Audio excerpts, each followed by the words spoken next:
Greetings and welcome, everyone. Another Black grifter is going down. Black Lives Matter. When we affirm that, we mean it, and we're going to do whatever is required of our people. The man who calls himself the world's sexiest albino finally goes to trial. It started a few days ago in early April 2024. One thing's for certain and two things for sure is that the pro-Black segment of Black America and far too many of the self-proclaimed leaders is that those who energetically rise to the top typically have criminal pasts. And not only criminal pasts, but current hidden criminal tendencies. Void of good character, they prey upon societal opportunities and pounce. Stay tuned to the end to find out why a lot of Black people find this acceptable. But first, let's dive into the criminal du jour. He calls himself the world's sexiest albino, Mr. BLM. Crime, character, and consequences.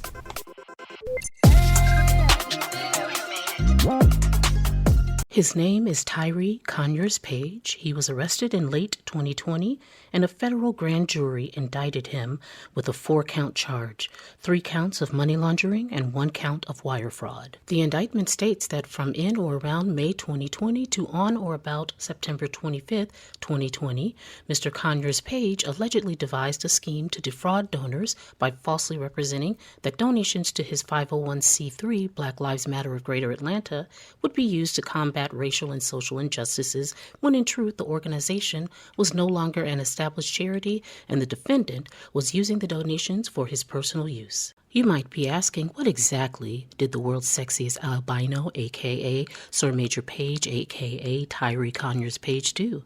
He used a Facebook page designated as a nonprofit to collect nearly $500,000 in donation. In June of 2020, he took in over $30,000. In July, over $370,000. And in August of 2020, he took in over $59,000. It is alleged that he used $200,000 of those donations for his own personal use. That's right. Within 3 to 4 months, he managed to spend over $200,000 for his own personal use. How did he use these well-intended donations, you might ask? A doorbell and a 6-camera security system for over $1,300, for the good of Black Lives Matter. Tailored suits for over $2,000. $12,542 at the Furniture Palace. $2,125 at Home Depot, $3,600, and then another $1,000 and $1,400 at Walmart. Over $13,000 was transferred to his Cash App, and he purchased a $112,000 home in Ohio. He also transferred $4,500 to his own personal bank account and bought $2,914 in pistols and rifles. Houseway. New tonight, a local activist today held a news conference where he said he's innocent of the federal money laundering and wire fraud charges against him. Sir Major Page, the head of a social justice organization called High Frequency Ohio, stood in front of a home on Glenwood Avenue that's titled to the group. He was arrested in September and indicted earlier this month. I saw a lot of the stuff in the media, and it is quite challenging to have to sit back and remain quiet when your life and your name is being destroyed in public media. So given that, I maintain my position that I did nothing illegal. And if I did, I would tell you. Page has pleaded not guilty. The federal indictment requires him to forfeit that house along with $250,000 in a bank account. Let's run that back. Position that I did nothing illegal. And if I did, I would tell you. I would be remiss if I did not mention that he also grifted via a GoFundMe campaign. That's 5. How you guys doing? One of the most vocal leaders of an Atlanta group protesting police brutality has himself been arrested multiple times for, of all things, impersonating a police officer. Tyree Page is currently on probation after pleading guilty to a lesser crime of obstruction of a police officer. Fox 5 team reporter Randy Travis talked to Page today about the irony of these criminal charges. That's right, Tanae and Russ. Yeah, Tyree Page likes to refer to himself as Sir Major Page, leader of Black Lives Matter of Greater Atlanta. His extensive court files offer another surprising description, though: cop wannabe. Just want to know a little bit more about these criminal charges that you've had against you for impersonating a police officer. How can you justify that when you've been protesting against police brutality? Absolutely. So I have a PR director. You can reach out to her. I'm talking to you right now. Come on. I don't do on the spot interviews right now. You love to talk. I've seen you. Love to talk. So let's I talk love now. to talk, and I love Fox 5. How you guys doing? I do Fox 5. I like you guys. Right now is not appropriate time. Let's talk right now about these criminal charges. I'm not talking You've been right charged multiple times Thank with you. impersonating a police officer. How can you justify that? Page's public social media sites boast pictures of him decked out with weapons and tactical gear. In December 2014, Atlanta police charged him with impersonating a police officer when they found him at the Shell station on Joseph E. Lowry Boulevard wearing a replica of the Atlanta police officer uniform, Glock 45 automatic pistol, and other gear. According to the police report, he had a black female handcuffed in front of the gas station. Page said Tiffany Roberts is legal advisor to the first group. She says they had no idea Page had been arrested so many times on police impersonation charges. I would say it's peculiar at the very least, and some aspects of it are alarming, is considering being able to get firearms past security checkpoints and so forth. Are you glad he's not part of your group anymore? I'm happy that anyone who doesn't adhere to our principles chooses to do something else. I call that embarrassment. Ever notice how once BLM reps are caught with extreme organizational issues, they respond similarly to your average politician who are always playing in our faces? In other words, they're always lying. Carefully chosen, well-spaced verbiage, chosen to hide the truth. But what's so terrible about admitting the truth? Just like the politicians, BLM leaders lack courage, humility, and decency. And unfortunately, this has filtered down into the Black community, as we have seen with excuse making in regards to looting, crime, and other terrible acts, all in the name of justice. Corruption filters down from top to bottom. Remember how the founders of BLM were exposed for having pocketed millions of dollars? Remember how nothing was done for the people they claimed to serve? When it comes to the topic of racism, morality for quite a few Black people seems to be thrown out the window. Stockholm Syndrome comes to mind, where the abused loves the abuser because they're so familiar. Far too many preachers, ministers, race hustlers, civil rights leaders have been shaking down the Black community for decades. It's as if low morality is a cultural thing dressed up in Black power and raised fists. Back to the Stockholm Syndrome and the willful deficit in morality, I'd like to point out a couple of comments on this post about the BLM founder resigning. One Instagram response states, Soros making money and changing the world, Gates making money and changing the world, Musk making money and changing the world. Black woman makes money and stands up for justice, and they say she's stealing. Shameful. So we don't deserve nice things? Never mind the theft. You should be able to make money and change the world. I don't get it. Really? So you should be able to change the world for the worse, make Black people more angrier than ever before, and steal money, all in the name of protecting Black people. I'll say it again, most Black leaders in the history of America have been grifters and lacking in character and morals. And that, my friend, goes hand in hand with Marxism and communism. And let's not forget, my friends, that the 3 Black women founders of BLM have clearly stated that they are Marxists with Marxist training.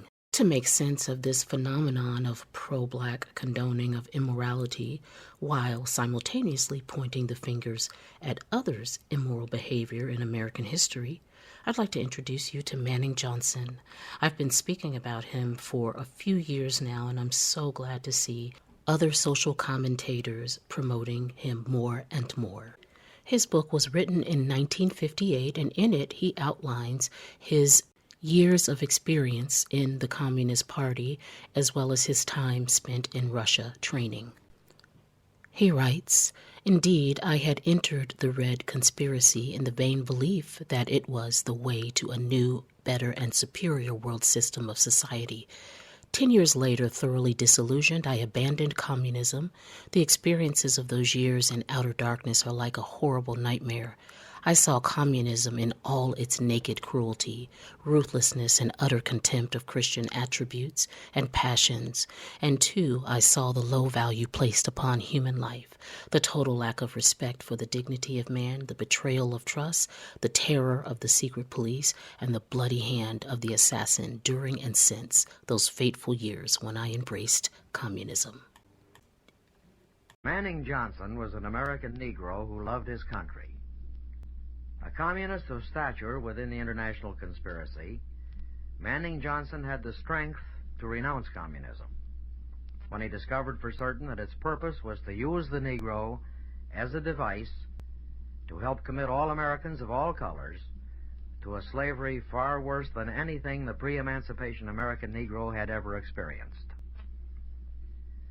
You are about to listen to Manning Johnson's farewell address, that had its wisdom and sheer logic reached enough Americans at the time the speech was made, the communists never could have succeeded in provoking the violence and insurrection we have unhappily witnessed. Now, Manning Johnson. At the time someone turned on a tape recorder, he was discussing the National Association for the Advancement of Colored People. The NAACP collects millions of dollars through racial incitement.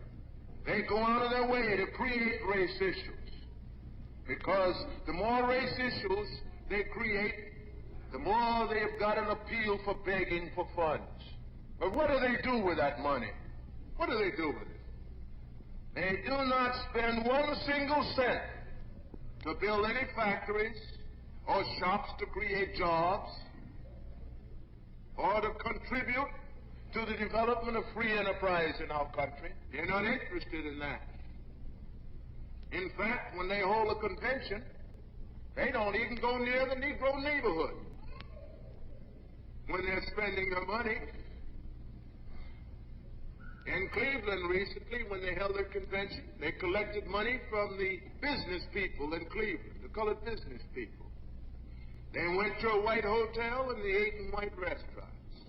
They didn't spend any money in the Negro business places. And yet they say that they're for the race. It's unfortunate that when they were in Washington at this so-called summit conference, they went to the Raleigh Hotel, the white hotel on Pennsylvania Avenue. They ate in the restaurants there. They didn't even go near the colored community. They're supposed to represent the colored people. They do not want to spend one single penny of the money that they collect for the purchase of land and home construction. They're not interested in that because they consider the purchase of land and development of a Negro community as segregating yourself. They'd rather see the Negro with nothing and to have that kind of thing developed.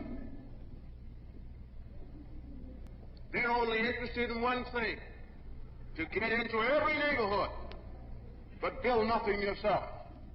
They spend nothing for specialized training for talented youth. If it wasn't for white philanthropists establishing foundations and contributing money for these purposes, there would be no means of talented young men getting financial aid in order to educate themselves.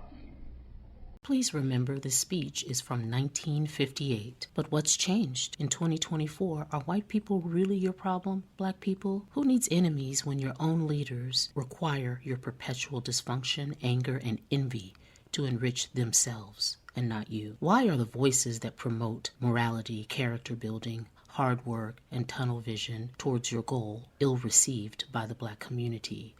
Why have you been programmed to call those who promote your true well-being Uncle Tom, sellout? The black community is in a trance and further away from God's design for you. You are in a misinformed trance. Wake up. Thank you for watching and listening. Please like and subscribe for more content.